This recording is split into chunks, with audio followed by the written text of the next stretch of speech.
लेकिन गुरुग्राम से भी खबरें आ रही, वहां भी सेक्टर 66 में हिंसा हुई। आगजनी वैभव आपको वहां से दिखाई दे रहे होंगे लाइव। वैभव, क्या हालात वहां पर है? खबर यह है कि 66 जो सेक्टर है गुरुग्राम का, वहां पर दुकानों और घरों को आग के हवाले किया गया है।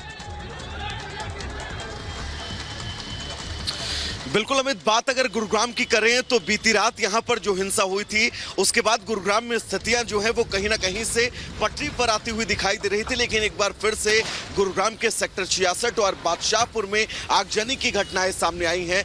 कई उपद्रवी ऐसे थे जो दुकानों तक पहुंचे और दुकानों में लूटपाट की और दुकानों को आग के हवाले कर दिया है। फिलहाल अगर सेक्टर 66 और 57 की बात करें तो अब पुलिस प्रशासन इन दोनों इलाकों में पूरी तरह से मुस्तैद है और हालात पर नियंत्रण पाने की कोशिश जो है वो की जा रही है। लेकिन सवाल अमित यही है कि लगातार नूह से शुरू हुई हिंसा नूह के बाद अब तमाम जिलों तक पहुंचती जा रही है। तो अब चुनौती शासन प्रशासन के लिए है कि कैसे इन जिलों में लगातार हो रही हिंसा को रोका जाए और उस पर अंकुश लगाया जाए। क्योंकि सबसे अहम अमित ये है कि अभी तक जो गिरफ्तारियां हुई हैं उनमें कोई ऐसा नाम सामने नहीं आया है जो इस हिंसा का मास्टरमाइंड हो या फिर इस हिंसा के पीछे उसका सबसे अहम हाथ हो। जितनी अब तक की गिरफ्तारियां हुई हैं उन गिरफ्तारियों का आधार सिर्फ और सिर्फ जो चिन्हित चेहरे किए गए थे उन चेहरों को ही अब तक गिरफ्तार किया गया है। लेकिन इस हिंसा के पीछे कौन है, इस उपद्रव के पीछे कौन है, वो चेहरा अभी सामने आना बाकी हो। और ये तय है कि जब तक वो चेहरे सामने नहीं आएंगे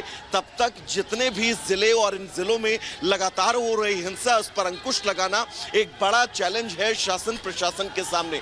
क्योंकि नूह से शुरू हुई हिंसा अब गुरुग्राम तक पहुंच चुकी है और गुरुग्राम में कल देर रात एक धार्मिक स्थल पर किस तरह से तोड़फोड़ और आगजनी की गई, उसके बाद अब एक बार फिर से गुरुग्राम के तमाम इलाके जो हिंसा की आग में झुलस रहे हैं, चाहे वो सेक्टर 66 हो, गुरुग्राम का सेक्टर 57 हो, इन तमाम इलाकों में भी अब लगातार उपद्रवी जो है पहुंच रहे हैं और मौके का फायदा उठाकर इस पूरे इलाके पे आगजनी और पथराव और उपद्रव की स्थितियां जो है वो सामने आ रही हैं।